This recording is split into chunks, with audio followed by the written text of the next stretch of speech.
A paz do Senhor, irmãos. Paz do Senhor a você que está em casa, nos acompanhando nessa transmissão. Nós estamos reunidos para mais um momento na presença do Senhor, de louvor e meditação na sua palavra. Hoje nós estamos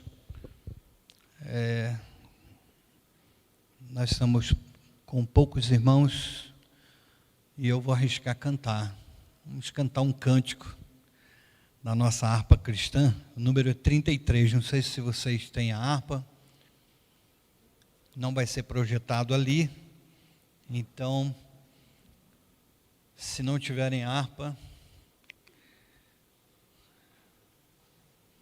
eu estou prevenido com a harpa no meu celular.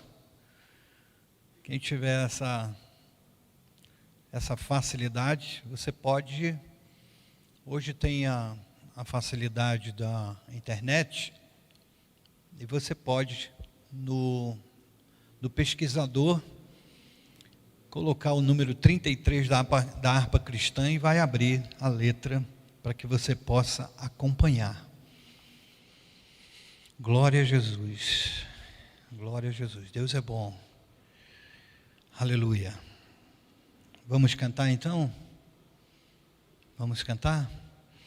Com tua mão é o nome desse hino que vamos cantar. Com tua mão segura bem a minha, pois eu tão fraco sou, ó Salvador, que não me atrevo a dar nenhum só passo sem teu amparo, meu Jesus Senhor. Com tua mão segura bem a minha, e mais unido a ti, Jesus. Ó, traz-me que nunca me desvie de ti, Senhor, a minha vida é luz. Com tua mão segura bem a minha, e pelo mundo alegre seguirei. Mesmo onde as sombras caem mais escuras, teu rosto vendo, nada temerei. E se chegar à beira desse rio, que tu por mim quiseste atravessar, com tua mão segura bem a minha, e sobre a morte eu hei de triunfar. Quando voltares esse céu rompendo, segura bem a minha mão, Senhor. E meu Jesus, ó, leva-me contigo para onde eu goze teu eterno amor. Aleluia, aleluia. A mão do Senhor está sempre conosco. E dentro até deste assunto, eu tenho certeza que o Senhor colocou uma palavra no meu coração para compartilhar com vocês essa noite, sobre essa segurança que nós temos no Senhor, ou nós devemos ter no Senhor. E nós que temos vivido um tempo tão ímpar pelo menos na nossa história de vida, o mundo tem passado por um período tão diferente, que provoca tanta insegurança. Qual é a segurança que nós temos se não for nas mãos do Senhor? Não temos segurança. Não conseguimos esperar em governadores, em prefeitos, em administradores, em presidentes de república, seja qual for o regime mundo afora, não se tem segurança em nenhuma pessoa, nenhum sistema, seja no sistema de saúde, de segurança, de educação, não há uma segurança. Se fôssemos contar com a estrutura humana, nós seríamos totalmente entregues à sorte humana. Mas nós temos uma segurança. Por mais que nós possamos pensar, mas isso é uma repetição de discurso. Por mais que possamos entender e pensar que é uma repetição de uma pregação, de um dito, quem conhece a Jesus no seu coração, sente a segurança de tê-lo, sente a segurança da sua palavra, sente a segurança daquilo que ele promete, daquilo que ele já fez e vai fazer. Quem não tem essa segurança, quem não tem esse conhecimento do Senhor, não tem segurança, se desespera. Nós acabamos de sepultar 2 irmãos, o diácono Carlos Miranda, diácono dessa igreja, o nosso conhecido vendedor de Bíblia, né? Eu tive o prazer de, há um mês atrás, ganhar essa Bíblia dele, e a nossa Bíblia rosa do púlpito, que nós utilizamos, ele me deu de presente. Eu fiz aniversário mês passado, e eu tinha feito um pedido a ele para uma Bíblia de púlpito, e ele, quando trouxe essa Bíblia, ele falou que só tinha rosa. Eu falei, pode trazer assim mesmo, vamos homenagear as mulheres. Até falei para ele. E quando ele veio para me entregar essa Bíblia, ele disse, essas Bíblias são um presente. Eu tinha encomendado uma dessa e uma de púlpito. E ele falou, pastor, como eu não lhe dei presente, eu estou lhe dando essas 2 Bíblias de presente, o meu e da Dalva. E eu até postei na rede social como a vida nos pega de surpresa, porque eu nunca podia imaginar que aquela seria a última vez que eu encontrava o irmão Carlos. Pude falar com ele pelo telefone depois disso, mas aquele encontro para entregar essas Bíblias foi o último que eu pude ter com ele. E foi interrompido por uma mulher que estava ali. Ele parou o carro no posto, eu estava esperando, e a mulher olhou as Bíblias, olhou as Bíblias, o senhor vende Bíblia? Aí eu até falei com ele, pode atender ela, fica à vontade, irmão Carlos, o senhor atende ela. E saí. Se soubéssemos o futuro, quem sabe teria sido diferente esse encontro, né? E serve de lição para nós. Desde que eu assumi essa igreja, quem está aqui desde o começo sabe disso. Em algumas oportunidades eu falei isso. Nossos encontros não podem ser levados de qualquer maneira. Nós precisamos dar atenção ao nosso irmão, né? Precisamos amá-lo, demonstrar esse amor, dar atenção. Quem sabe aquela pessoa está querendo que alguém dê atenção para se sentir melhor. E esse agente somos nós, que Deus coloca para aquela pessoa naquela hora. Eu tenho chamado a atenção, já chamei muita atenção sobre isso. E precisamos ter essa importância na nossa mente. E também o pastor José Aparecido, que é filho da nossa irmã Maria Barbosa, filho do saudoso pastor Antônio Carlos, que foi vice-presidente dessa igreja, que é irmão do Ronaldo, irmão da Ana Lúcia, que é casada com o pastor Edésio, que estão lá nos Estados Unidos, que o Senhor chamou também. E nós tivemos essa oportunidade e vimos, eu mais uma vez presenciei, como é a despedida de um cristão. Como a irmã Terezinha, que é a esposa do José Aparecido, o pastor José Aparecido, a palavra que ela deu no velório, ninguém pode falar daquela forma se não for a segurança no Senhor.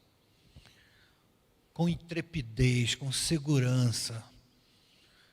Triste no seu coração pela partida do seu marido, mas segura de que ele está nos braços do Senhor e um dia nós nos encontraremos. Então, quem conhece a Jesus tem essa segurança. E eu quero compartilhar com você, baseado num texto da palavra do Senhor, em Lucas capítulo 17, dos versículos de 11 a 19, um texto muito conhecido, que expressa uma fé, expressa uma crença em uma palavra, e nos chamar para meditar nessa segurança no Senhor, independente das situações que vivemos, independente das condições que temos para ser vivido. E não cabe discussão se o porquê de não ter muito, o porquê de não ter nada, o porquê de não ter saúde, o porquê de não ter recurso. Não cabe discussão ter ou não ter. Mas cabe uma discussão. Qual é a segurança que nós temos? O que nós temos diante de situações que tragam incertezas? Podem trazer incerteza, mas não insegurança. Nesse texto, conta a história em que Jesus se encontrou com 10 homens. Vamos ler o texto, versículo 11 desse capítulo 17. De Lucas, Evangelho de Lucas, capítulo 17, a partir do versículo 11. Diz assim a palavra do Senhor: de caminho para Jerusalém, Jesus passava pelo meio de Samaria e da Galiléia. Ao entrar numa aldeia, saíram-lhe ao encontro 10 leprosos, que ficaram de longe e gritaram: Jesus, mestre, tenha compaixão de nós. Ao vê-lo, Jesus disse: vão e apresentem-se aos sacerdotes. Aconteceu que, indo eles, foram purificados. Um dos 10, vendo que estava curado, voltou dando glória a Deus em alta voz, e prostrou-se com o rosto em terra aos pés de Jesus, agradecendo-lhe. E este era samaritano. Então Jesus perguntou: não eram 10 os que foram curados? Onde estão os 9? Não se achou quem voltasse para dar glórias a Deus, a não ser este estrangeiro?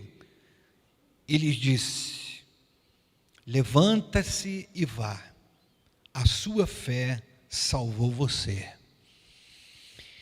Nós vemos que nós estamos diante de uma fé. Nós estamos diante de alguém que creu. Mas eu quero pensar junto com os irmãos em 2 tipos de fé. A fé da crença no natural, a fé que nós temos que, ao raiar do dia, o sol vai brilhar, ao final do dia vai escurecer. A fé que nós temos, que Deus vai nos dar o sustento de cada dia. A fé natural, a fé das coisas que estamos esperando e as mesmas coisas que conhecemos, que temos ao nosso alcance. Mas também tem a fé baseado na certeza daquilo que está acima do natural, que sobrepõe ao natural, aquilo que não é comum acontecer. Nesse texto, nós percebemos os dois tipos de fé. Primeiro, a fé natural baseada naqueles homens, na atitude daqueles homens, em chamar a atenção de Jesus. Eles acreditaram que Jesus daria ouvido a eles. E eu posso dizer que é até comum, se eu chamar alguém, esse alguém vai me atender. Eu creio nisso, eu acredito que se eu chamar a atenção de uma pessoa, fulano, ele vai me dar atenção, ele vai olhar, vai responder. Essa é uma maneira de crer no natural. Aqueles homens chamaram a atenção de Jesus: mestre, tem misericórdia de nós. Quem sabe eles já tinham dito isso para muitas pessoas. Quem sabe eles tinham dito isso para quem os levou para o leprosário. Quem sabe o governador, o comandante daquela região já esteve lá no leprosário e eles gritaram: tem misericórdia de nós. Quem sabe esses homens já tinham tomado essa atitude antes. E ao ouvir de Jesus, repetiram. Tem misericórdia de nós, aguardando algum posicionamento. Vamos levar em consideração que eles ouviram de que Jesus foi a Cafarnaum e não operou milagre em muita gente. Em outra região que Jesus não operou milagre. Quem sabe eles ouviram e pensaram: será que ele vai nos atender? Será que nós vamos achar graças nele? E ele vai olhar para nós, até vai nos responder, mas será que ele vai dizer assim: não, hoje eu não vou atender vocês não? Até creram na atenção de Jesus, até creram na pessoa e gritaram: mestre, tenha compaixão de nós. Pode ser que no meio desses 10 tinha o Tomé. Eu não acredito que ele vá fazer isso não, nós somos leprosos. Ninguém leva em consideração a gente, ninguém dá atenção, ninguém nos ajuda. Nós estamos entregues à morte. Essa era a realidade de um leproso, que era colocado separado da sociedade, o nome era o leprosário, para que morresse lá. Eles estavam entregues à morte. Ninguém era obrigado a atendê-los. Ninguém era obrigado a atender os leprosos, até por considerar a maldição que eles tinham. Quem sabe, alguns deles, um pelo menos, estava ali sem esperança. Sem esperança. O texto não nos traz detalhes, mas eu sou uma pessoa que eu gosto dos detalhes. Quem sabe, o texto diz que eles gritaram uma vez, mas foram 4 vezes, 5 vezes. Quem sabe Jesus estava caminhando, conversando com alguém, e na primeira vez não atendeu, ou então demorou a atender. Como aquela senhora, a Cirofenícia, que clamou: Senhor, tem misericórdia do meu filho. E Jesus disse: não é certo tirar o pão dos filhos para dar aos outros que não são. Quem sabe Jesus demorou em olhar para eles, demorou a parar, andou mais um pedaço. Jesus, mestre, tenha compaixão de nós. Eles não pediram para Jesus curá-los. Eles não pediram para mudar a vida deles. Eles pediram compaixão. Porque aquele povo era desprezado completamente. E eles, mais do que sofrendo uma doença, sofriam um desprezo, sofriam emocionalmente. Ninguém tinha compaixão, ninguém tinha dó. Não sei se vocês lembram de um dizer, eu não sei qual é a origem desse dizer, é um dizer que por um tempo foi falado, há muito tempo eu não lembro desse dizer, que alguém dizia assim: falem, mas falem de mim, né? Falem bem ou falem mal, mas falem de mim.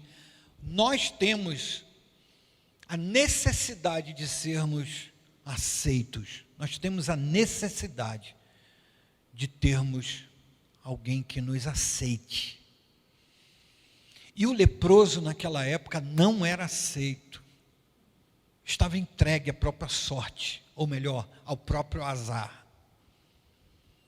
Se é que tem sorte, se é que tem azar. Essa é a primeira fé, é a fé de quem vai ouvir. Ele vai nos ouvir, Ele vai nos atender, Ele vai nos responder.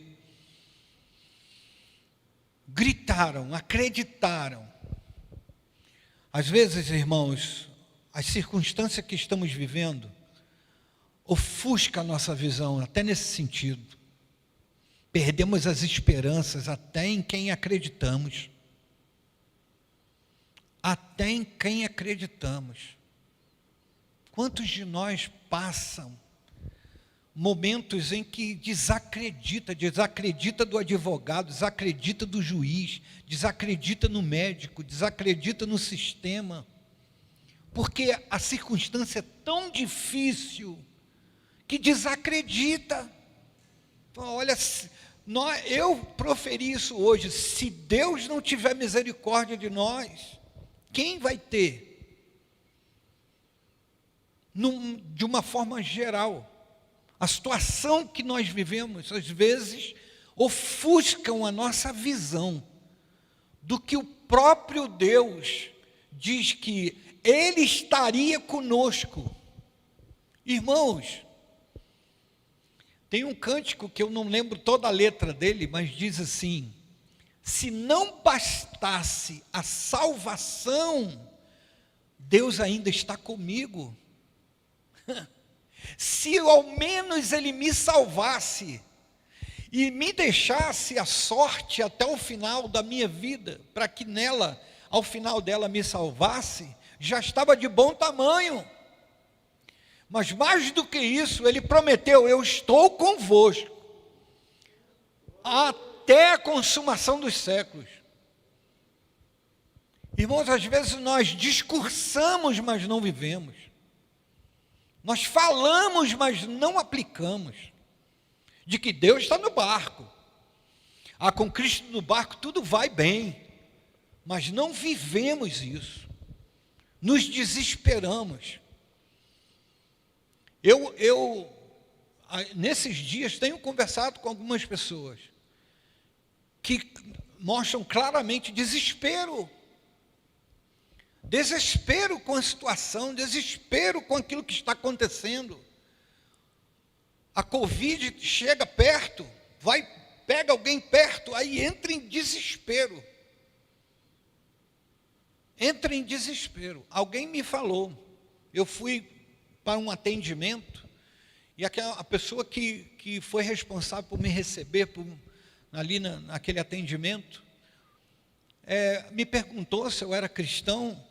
E eu falei: sim, graças a Deus. Eu também sou cristã, mas eu já estou desde março sem ir à igreja. Eu perguntei: por quê? Eu tenho muito medo. Muito medo. Eu falei: mas aonde é que você está? Não, eu fico dentro de casa, mas agora, onde é que você está? Na igreja, mas o ambiente não me deixava falar mais. Mas eu acho que parte do meu silêncio foi proveitoso. Conhece a Jesus e está desesperado. Minha irmã está entubada, então eu fico apavorada, segundo ela me falou. Com Cristo no barco vai tudo muito bem, mas na hora que chega perto, a onda bateu no barco. Ué, Jesus pulou? Jesus saiu? Nós dizemos que cremos nele. Nós dizemos que acreditamos na sua palavra. Nós dizemos que acreditamos no seu poder, mas nós não vivemos isso. Em muitos casos, não estou generalizando. A palavra do Senhor é assim, ela é lançada e alcança o coração necessário, que está necessitado.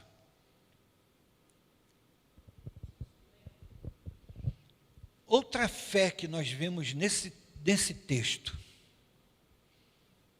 A irmã quer falar? Pode falar, irmã. A irmã Josefa quer falar.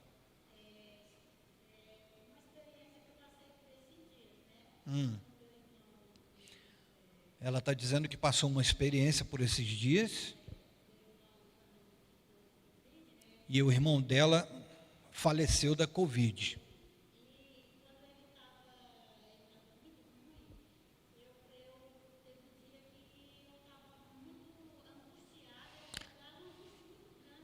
E num dos dias que ele estava bem ruim, ela estava muito angustiada.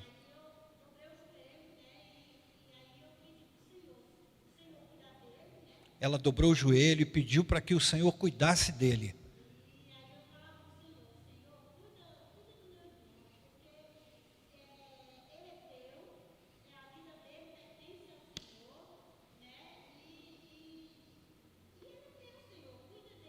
E ela disse para o Senhor: Senhor, ele é teu, cuida dele.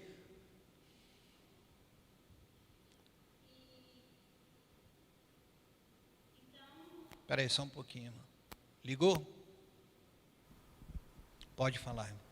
Então, irmãos, naquela oração eu pedi ao Senhor, para o Senhor cuidar dele, né?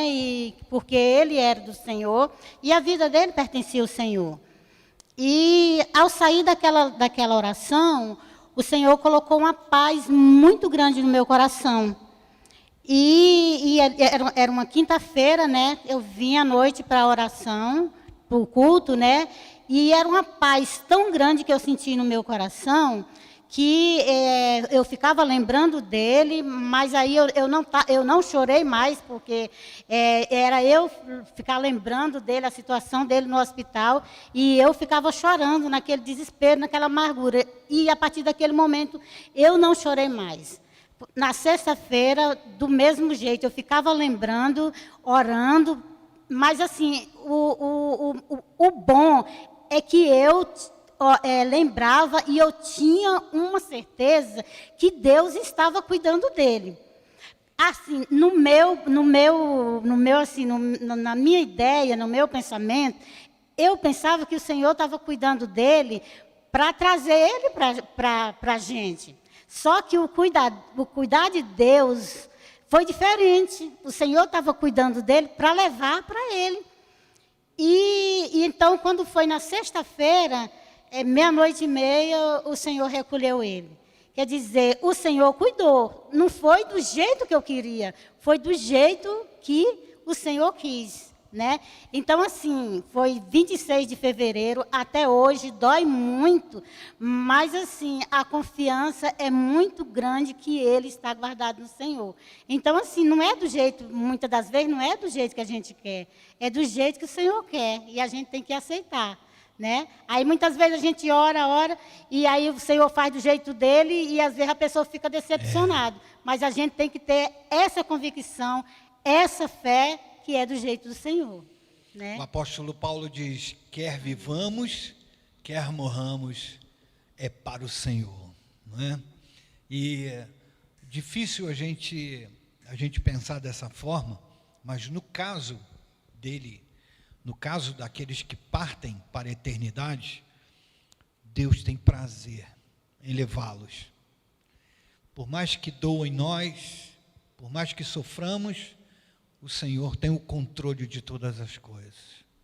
E uma coisa, pastor Samuel, que esse meu irmão, hoje, assim, a nossa família é uma família muito grande, e, assim, graças a Deus, 90% da nossa família somos evangélicos. E foi através, assim, do testemunho desse meu irmão. Ele foi a primeira pessoa da família que aceitou Jesus. Então, assim, esse irmão, ele era, assim,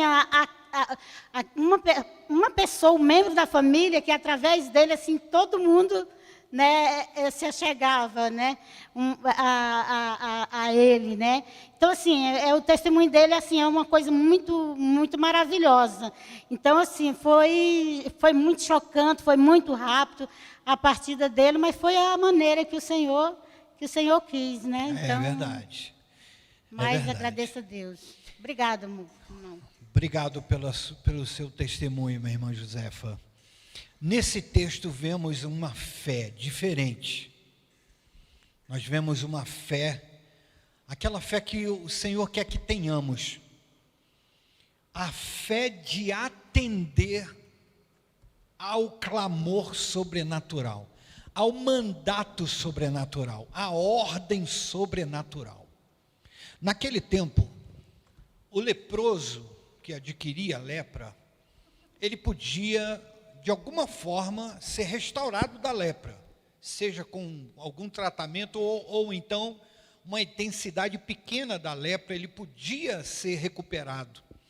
E mesmo estando no leprosário, já estando no leprosário, ele podia, uma vez que perceberam que a lepra recuou, ele podia ir no sacerdote, para que o sacerdote avaliasse aquela pessoa, mandava ele voltar e 7 dias depois mandava ele voltar na presença dele, do sacerdote, e analisava de novo. Se o sacerdote percebesse que naqueles 7 dias houve recuo, ele era considerado limpo, porque, como o pastor Carlos falou, a lepra era considerada uma maldição, uma sujeira. Alguém que não era digno de estar perto dos outros. Aí esses 10 leprosos encontram com Jesus e clamam ao Senhor para que tivesse misericórdia deles. E o Senhor Jesus dá uma ordem inusitada para eles. Todos eles estavam leprosos. E com certeza, para serem considerados leprosos, sua pele ou seus órgãos do rosto ou mão estavam afetados, estavam em feridas e mostrando a lepra. E Jesus diz para ele: vá ao sacerdote, apresentem-se ao sacerdote. Naturalmente, antes de sair do lugar, perguntariam: mas como que nós vamos, se nós ainda somos leprosos? Eu ainda estou sem nariz, eu estou sem dedo.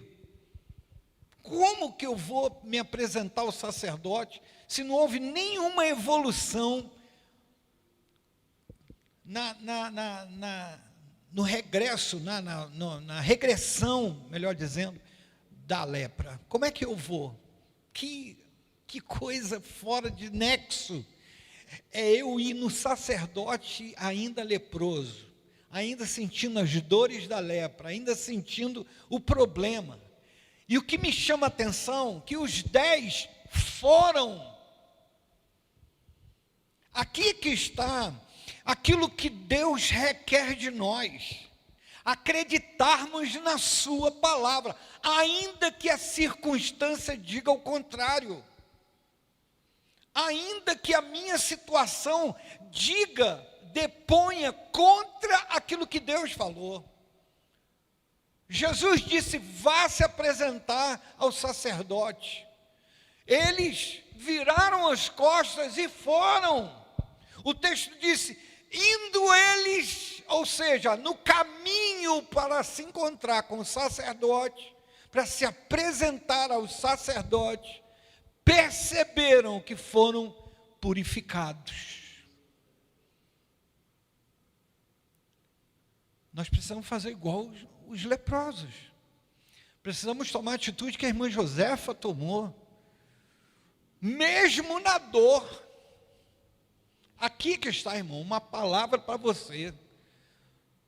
No ano de 2021, em plena pandemia do coronavírus, que tem matado só no Brasil mais de 377 mil pessoas, com mais de 14 milhões de infectados. Uma palavra de Deus para você.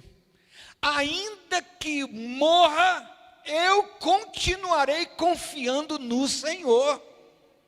Ainda doente, continuarei confiando no Senhor, porque é nele que está a minha segurança. Qual é a tua segurança racional depois da morte? Qual é? O que a ciência diz que tem depois da morte, irmãos? O que a ciência diz? A ciência diz alguma coisa depois da morte? Ela defende alguma coisa de depois da morte? Se a ciência, que é o estudo mais avançado entre nós, que consegue solucionar problemas sérios de funcionamento do corpo, de funcionamento da natureza, de funcionamento dos minerais, dos vegetais, dos animais. É a ciência que nos dá muitas descobertas e que facilitam a nossa vida, que resolvem grande parte dos nossos problemas. Ela não consegue dizer o que tem do outro lado da vida. Qual é a nossa segurança? A nossa segurança é o Senhor. Agora, precisa fé. Precisamos da fé. Se você não tem essa fé, se você não tem essa segurança, clame a este Deus, porque não tem outra solução. Não tem outra solução. Eu não falo aqui como pastor. A minha afirmação agora não vai ser como pastor, vai ser como Samuel, que conheceu a Deus, que foi resgatado pelo Senhor. A minha segurança, depois da minha morte, está no Senhor. E antes dela eu preciso provar para mim mesmo que eu confio nele. Provar para mim mesmo, diante de tanta incerteza que me rodeia, de que eu confio no Senhor. E vamos e venhamos, não há outra solução. Porque o mais alto nível de estudo nessa vida não consegue te dar nenhuma segurança. Nenhuma segurança. Eu falava com o pastor Carlos antes do culto, de que eu passei mais de 25 anos sofrendo de um problema no reto. E não sabia a gravidade desse problema. Os irmãos aqui me acompanharam por boa parte. E o Senhor permitiu que eu encontrasse um médico aqui em Brasília. E que fez uma cirurgia que até hoje, irmãos, não sinto nenhuma fisgadinha mais. Para mim foi um grande milagre. Até no espanto do médico, porque quando eu estava voltando da anestesia, ele veio me contar a gravidade que eu tinha, que nem ele tinha visto, nem ele sabia daquela gravidade. Dias posteriores, depois que eu me recuperei, eu comprei uma Bíblia branca, fiz uma dedicação àquele médico e à sua família, e voltei lá no consultório. Sentei lá e falei para ele: doutor, o senhor foi fantástico. Eu sofri mais de 25 anos, passei por muitos médicos, e o senhor resolveu. O senhor teve sabedoria para resolver o meu problema. E aqui eu estou para te dedicar uma Bíblia, a palavra de Deus, que se não fosse ele, o senhor não conseguiria. E aí ele na hora falou, realmente, eu concordo, que eu não teria capacidade se não tivesse um Deus acima de mim. O mais estudado não consegue te dar a segurança que o Senhor dá. Não consegue. Então o clamor, o meu dessa noite, nessa palavra é, por favor, façamos como os leprosos. Irmãos, eu tenho quase certeza que a gente não consegue ter a dimensão de um leproso. Qual é o sentimento de um leproso? Um decreto de morte, baseado no sofrimento. Crer a tal ponto de, numa palavra, mudar toda a sua situação. E 10. Numa palavra, vão se apresentar ao sacerdote. E o texto diz que eles foram. Acionaram uma fé, não somente a fé de acreditar, mas acionaram a fé da certeza daquilo que não estavam vendo, que é a base da fé. Se você ler em capítulo 11 de Hebreus, diz, a fé é a sapata, é o fundamento, é a estrutura que segura um prédio. Qual prédio? Daquilo que não se vê. Que prédio é esse? Da sua expectativa. Que prédio é esse? Da sua necessidade. E a certeza de que isso irá acontecer. Esses homens tiveram fé, certeza do que ia acontecer. Porque se eles foram a sacerdote, é porque eles acreditaram, tiveram certeza de que aquele homem, na sua palavra, aconteceria aquilo que eles estavam expectando, querendo. Eles queriam, logicamente, serem curados. Eles queriam ser curados. O clamor pode não ter vindo na fala, nos cure. Como eu falei, na expectativa daqueles homens, no dissabor, na desilusão daqueles homens, na necessidade emocional daqueles homens, na necessidade espiritual daqueles homens, eles clamaram por compaixão.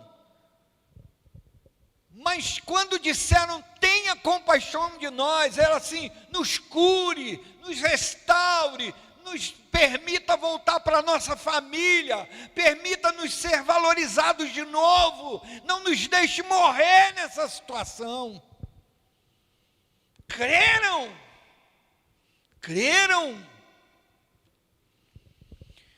alguns textos da Bíblia Sagrada nos mostram pessoas que tiveram essa fé, tiveram fé nesse mesmo nível.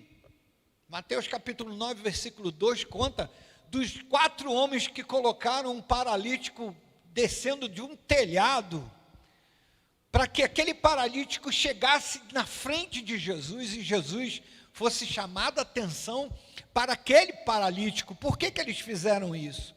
Porque eles sabiam, eles tinham certeza que Jesus tocaria naquele homem. Tocaria naquele homem. Fé, irmãos. Fé, essa palavra pequena, mas que fala muito. Certeza. Convicção. Não é fácil, irmãos. Eu não estou aqui na frente sendo o exemplo do que eu estou falando. Não é fácil. Não é fácil você ter fé vivendo uma circunstância adversa. Não é fácil. Sabe por quê? Nós que conhecemos a Deus, nós podemos pensar assim: e se Deus não tem esse propósito? E se não é isso que Ele quer? E se não é isso? Contudo, independente da vontade de Deus, de fazer ou não fazer, Ele me convoca. Se tiverdes fé, se tiverdes fé, pequenininha, não precisa grande, direis a esse monte: saia daqui e se precipite no mar. Jesus disse: e assim vos será feito.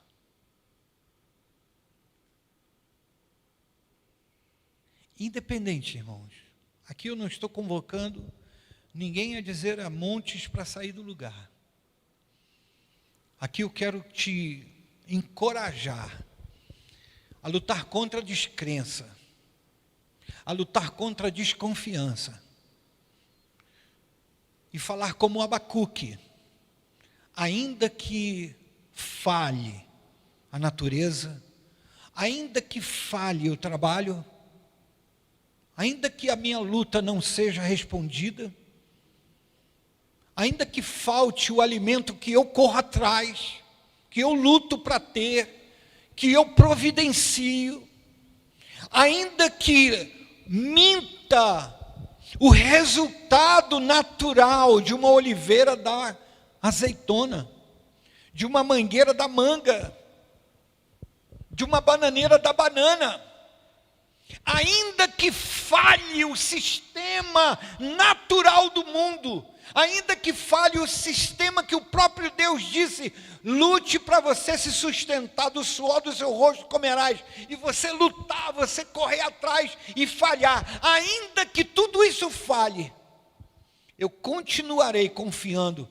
no Deus da minha salvação e louvando a Ele. Essa é a nossa parte. Não é questionar se Deus quer ou deixa de querer. Não é questionar se Deus vai fazer ou deixar de fazer. Essa não é a nossa parte. E aqui eu quero quebrar esse paradigma. Eu não sei, acho que Deus não vai querer. Eu já pedi uma vez, não fui atendido. É lutar contra a desconfiança. E com isso eu não estou dizendo que Deus vai fazer. Essa é uma questão dele. O que eu estou dizendo é a nossa participação, é ter certeza, ainda que falhe. Quem falhou? Eu. Quem falhou? O sistema. Quem falhou? Tudo em minha volta. Mas ainda que falhe, eu continuarei a ter certeza no Deus da minha salvação. E pedir: Senhor, cura, Senhor, desfaz, o Senhor muda. A resposta é dele.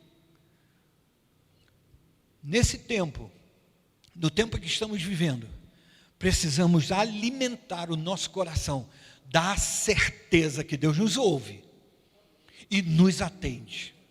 Como a irmã Josefa falou, Deus não fez como ela pediu, talvez nem tenha pedido, mas estava esperando. Deus conhece o coração.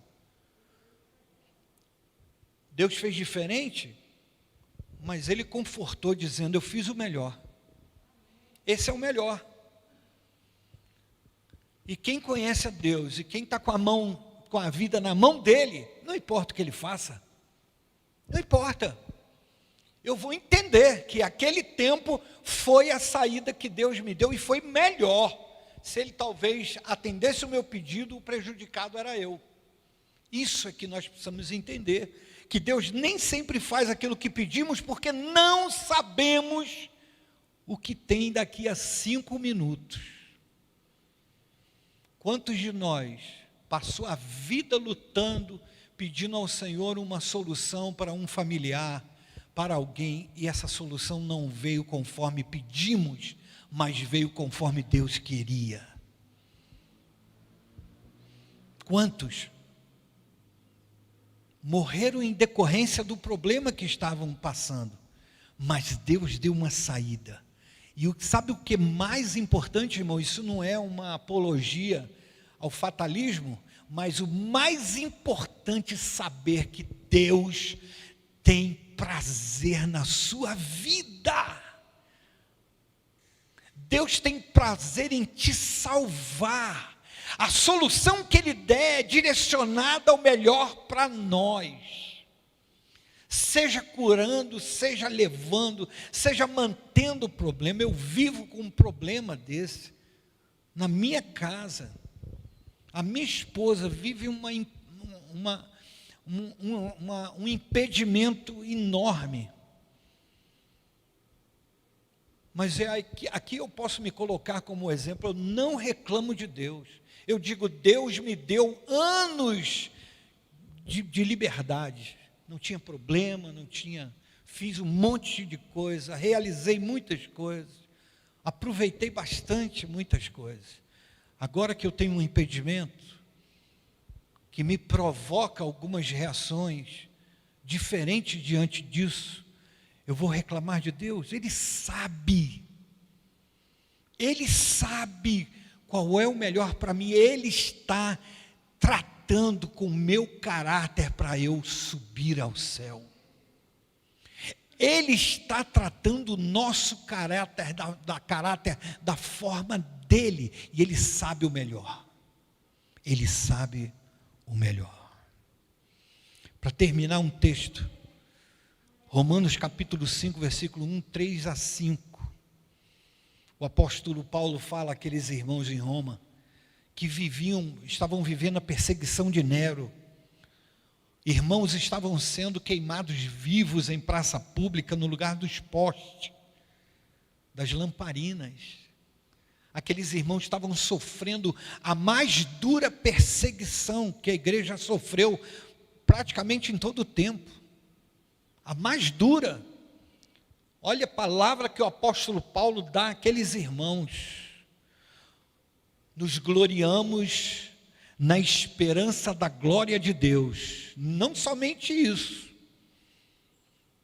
mas também nos gloriamos nas próprias tribulações, sabendo que a tribulação produz perseverança, firmeza, e a perseverança produz experiência, caráter aprovado.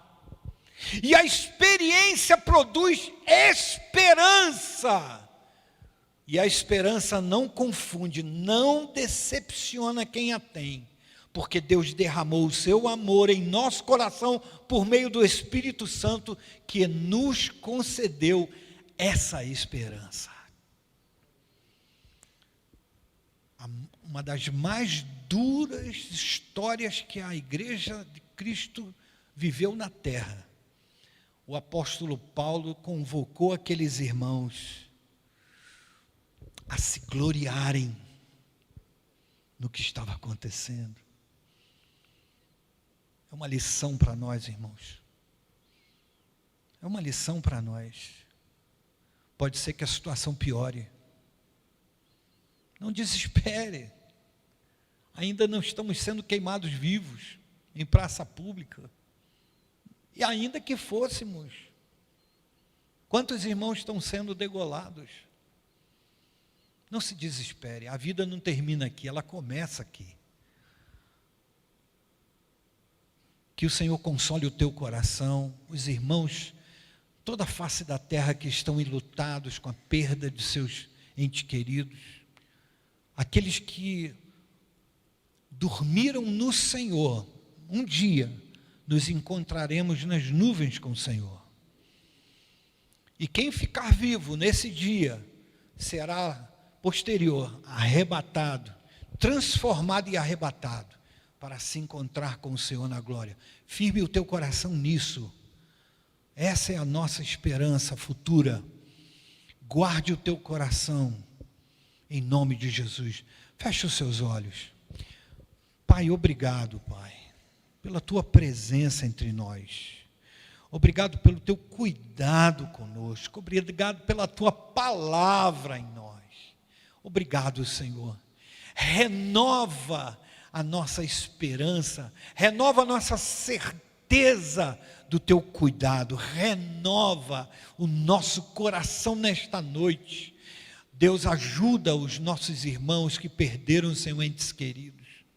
Console seus corações e dê força para que eles continuem nessa caminhada até alcançar a glória do Senhor. Sê conosco, põe a tua mão poderosa, forte sobre nós, em nome de Jesus. Amém.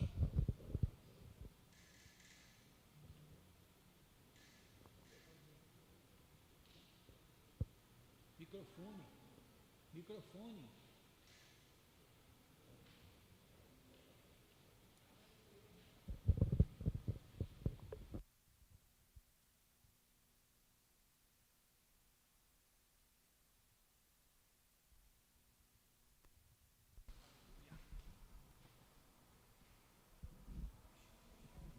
Aleluia.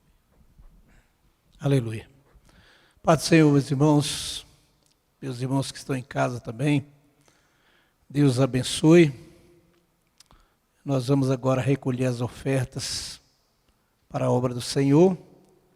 Você que quer passar um Pix ou fazer uma transferência, procura aí, tem os dados aí na sua tela. Podem fazer isso, se desejarem. Meus irmãos, graças a Deus por essa palavra. Escritor aos Hebreus, no capítulo 12, ele fala assim: vocês ainda não resististe até o sangue, como Jesus, né? Vocês não chegaram a esse ponto. Então não podemos desanimar, né? Temos uma caminhada, a nossa caminhada pode ser espinhosa, mas a nossa esperança não está aqui, graças a Deus.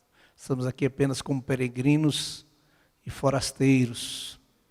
Vamos tirar a oferta para o trabalho do Senhor, por favor, evangelista Ulisses, abençoando o povo.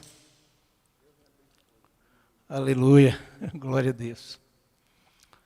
Queridos, estamos concluindo, lembrando os irmãos que quinta-feira nós teremos o culto da bênção, né, o culto da vitória, que começará às 19h30. Todos estão convidados. Venham celebrar o Senhor e buscar a bênção do Senhor. Amém? Está muito bom.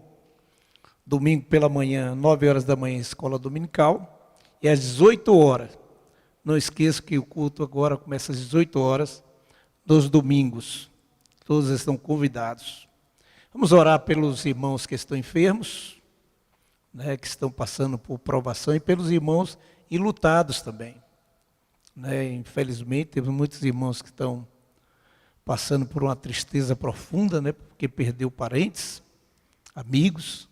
Vamos orar por todos agora. Vamos ficar em pé, meus irmãos, e vamos... A irmã Dalva, que está internada, e outros irmãos que estão também internados. Se os irmãos se lembrarem aí, ore por eles agora. Deus é poderoso para curar. Pai querido, em nome de Jesus, estamos na Tua presença, Senhor, te agradecendo, ó Deus, pelo que temos ouvido nessa noite, pela renovação da nossa fé, da nossa esperança. Agora te imploramos, Senhor, por aquelas pessoas que estão entristecidas, enlutadas, Senhor, pelos parentes que se foram. E te pedimos, Senhor, agora em nome de Jesus, conforte esses corações. E em nome de Jesus também visite aqueles que estão enfermos, Senhor. Aqueles que estão internados. Aqueles que estão passando por momentos difíceis na sua vida, na área da saúde. Visita eles, Senhor, pela Tua grande misericórdia. Pai, tenha misericórdia dessa nação, meu Deus. Senhor, dê um basta de tudo isso, meu amado. E nos dê força para enfrentar, Senhor. Senhor, cada dia mais nos gloriando na esperança. Ó Deus, que um dia, Senhor, estaremos na Tua presença, Senhor. E toda tribulação dessa vida não há que se comparar com a glória, Senhor, que haverá de ser revelada em nós. É o que a Tua palavra nos ensina, meu Deus. Obrigado pelos Teus filhos que estão aqui. Obrigado por aqueles que nos ouviram na Sua casa, Senhor. Obrigado pela palavra de esperança e de confiança que ouvimos nessa noite. Agora sê conosco, Senhor. Leva-nos em paz para os nossos lares. Nos livra do mal, Senhor. Ó Pai, porque a Tua palavra nos garante que ainda que tenhamos que passar pelo vale da sombra da morte, não precisamos temer mal algum, porque Tu estás conosco. Em nome de Jesus. Que a graça do nosso Senhor Jesus Cristo, o amor de Deus nosso Pai, a comunhão e as consolações do Espírito Santo sejam com todos os irmãos e com todo o povo de Deus na terra, desde agora e para sempre. Amém.